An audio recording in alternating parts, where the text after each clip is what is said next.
The realm. Do you know what the realm is? It's the 1,000 blades of Aegon's enemies. A story we agreed to tell each other over and over till we forget that it's a lie. What's up, ladies and gentlemen? Welcome back for another Game of Thrones and A Song of Ice and Fire video. In this video, I want to have another look at George R.R. Martin's original ending for A Song of Ice and Fire. Now, this is something I have made videos about before. I like looking at this at least once every 6 months. I've always been fascinated by this outline because it shows us what George R.R. Martin originally had in mind for his A Song of Ice and Fire saga. Now, for those of you that don't know, George wrote this outline back in 1993, long before he would ever release his first book, A Game of Thrones. Looking at this, you can see a lot of his early ideas never made it into the books, however, some of them did. As you all know, every one of his fans are eagerly awaiting for his ending of A Song of Ice and Fire. Although he has gone in a very different direction than his original outline, I think it's still fun to see where things could have gone if he followed this in the future. The outline gives us a glimpse of how he initially saw his saga ending. I want to look at this again because I know some of you haven't heard me discuss this before. Some of you likely haven't seen this at all. Most of you were not watching my videos back then, and as far as I know, I haven't made one about it since Game of Thrones ended. So let's see how much of this stayed the same. You never know. Maybe some of it will still show up in the novels one way or another. Now let's have a look at the first page. It says, "Dear Ralph, here are the first 13 chapters of the high fantasy novel I promised you, which I'm calling A Game of Thrones. When completed, this will be the first volume in what I see as an epic trilogy with the overall title A Song of Ice and Fire. As you can see, the names have stayed the same. The only thing that is different here are the amount of books he will write. At first, he thought there would only be 3, but now we know there will be at least 7 as of right now." He also says, "As you know, I don't outline my novels. I find that if I know exactly where a book is going, I lose all interest in writing it.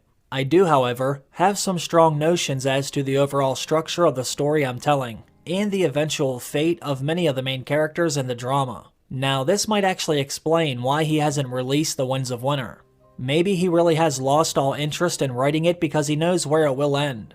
Anyways, he says, roughly speaking, there are 3 major conflicts set in motion in the chapters enclosed. These will form the major plot threads of the trilogy, intertwining each other in what should be a complex but exciting narrative tapestry.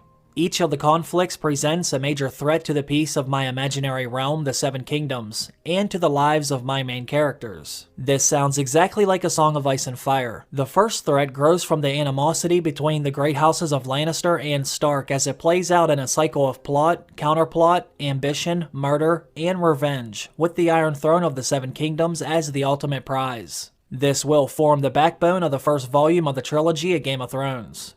Okay, I believe this is what happened. The novel A Game of Thrones that we all know and love did not deviate that much from his original outline. While the Lion of Lannister and the Direwolf of Stark snarl and scrap, however, a second and greater threat takes shape across the Narrow Sea, where the Dothraki horse lords mass their barbarian hordes for a great invasion of the Seven Kingdoms, led by the fierce and beautiful Daenerys Stormborn, the last of the Targaryen dragon lords. The Dothraki invasion will be the central story of my second volume, A Dance with Dragons. This sounds right as well, although it did not happen in the second book. We would not get A Dance with Dragons until his 5th book. The greatest danger of all, however, is from the north, from the icy waste beyond the wall, where half-forgotten demons out of legend, the inhuman others, raise cold legions of the undead and the neverborn and prepare to ride down on the winds of winter to extinguish everything that we would call life. The only thing that stands between the Seven Kingdoms and an endless night is the Wall, and a handful of men in black called the Night's Watch. Their story will be at the heart of my 3rd volume, The Winds of Winter. The final battle will also draw together characters and threads left from the first 2 books and resolve all in one massive climax. Alright, so as you can see, the backbone of his overall story is not that much different from his original outline. The main thing that is different are the amount of books he wrote. If we only saw this, we would all most likely think he hasn't changed anything at all. It's really interesting to see that he knew what most of the major threads would be before he even finished writing A Game of Thrones. In fact, he had only wrote 13 chapters when he made the outline, so he was barely underway when he had all of these different amazing ideas in mind. I find that fascinating, although I guess that's what separates a good writer from a great writer. Now let me show you what else he said. The 13 chapters on hand should give you a notion as to my narrative strategy. All 3 books will feature a complex mosaic of intercutting points of view among various of my large and diverse cast of characters. The cast will not always remain the same. Old characters will die, and new ones will be introduced. Some of the fatalities will include sympathetic viewpoint characters. I want the reader to feel that no one is ever completely safe, not even the characters who seem to be the heroes. We're all looking at you, House Stark. The suspense always ratchets up a notch when you know that any character can die in any moment. Now this is something George R.R. Martin is amazing at. Unfortunately, it's something Game of Thrones lost in its later seasons. Alright, now let me show you what he said on the second page. This is where things get really interesting, because although his overall story structure has remained the same so far, here you will see how different some of his finer details were. Some of our favorite characters were heading in drastically different directions in the original outline. He goes on to say, 5 central characters will make it through all 3 volumes, however, growing from children to adults and changing the world and themselves in the process. In a sense, my trilogy is almost a generational saga, telling the life stories of these 5 characters, 3 men and 2 women. The 5 key characters are Tyrion Lannister, Daenerys Targaryen, and 3 of the children of Winterfell, Arya, Bran, and the bastard Jon Snow. All of them are introduced at some length in the chapters you have on hand. Now this is very interesting because I do wonder if all of these characters will survive A Song of Ice and Fire. As you all know, all of these characters did survive Game of Thrones except for Daenerys Targaryen. As I read some more of the outline, you will see George had some other ideas in mind for our Mother of Dragons. Maybe he will also change some things that will happen in her end. He says this is going to be quite an epic. Epic in its scale, epic in its action, and epic in its length. I see all 3 volumes as big books, running about 700 to 800 manuscript pages, so things are just barely getting underway in the 13 chapters I've sent you. Well, he was right about that. These would be very big books. He went from writing only 3 to now needing at least 7 to finish his story. I have quite a clear notion of how the story is going to unfold in the first volume of Game of Thrones. Things will get a lot worse for the Starks before they get better, I'm afraid. Lord Eddard Stark and his wife Catelyn are both doomed, and will die at the hands of their enemies. Ned will discover what happened to his friend Jon Arryn, but before he can act on that knowledge, King Robert will have an unfortunate accident, and the throne will go to his sullen and brutal son Joffrey, who is still a minor. Joffrey will not be sympathetic and Ned will be accused of treason, but before he is taken, he will help his wife and daughter Arya escape back to Winterfell. Once again, almost all of this happened, except for Ned helping his wife and daughter escape back to Winterfell. Everything else right here is on the money. Each of the contending families will learn it has a member of dubious loyalty in its midst. Sansa Stark, wed to Joffrey Baratheon, will bear him a son, the heir to the throne, and when the crunch comes, she will choose her husband and child over her parents and siblings, a choice she will later bitterly rue. Tyrion Lannister, meanwhile, will befriend both Sansa and her sister Arya, while growing more and more disenchanted with his own family. Now this is where things went in a very different direction. As we all know, Sansa and Joffrey did not get married, nor did they have a son. It also says young Bran will come out of his coma after a strange prophetic dream, only to discover that he will never walk again. He will look to magic at first, in the hope of restoring his legs, but later for its own sake. When his father, Eddard Stark, is executed, Bran will see the shape of doom descending on all of them, but nothing he can say will stop his brother Robb from calling the banners in rebellion.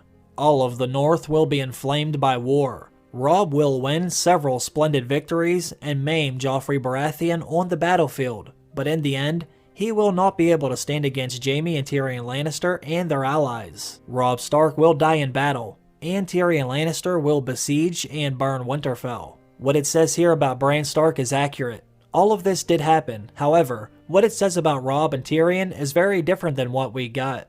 Unfortunately, Robb did not hurt Joffrey on the battlefield, nor is that where Robb died.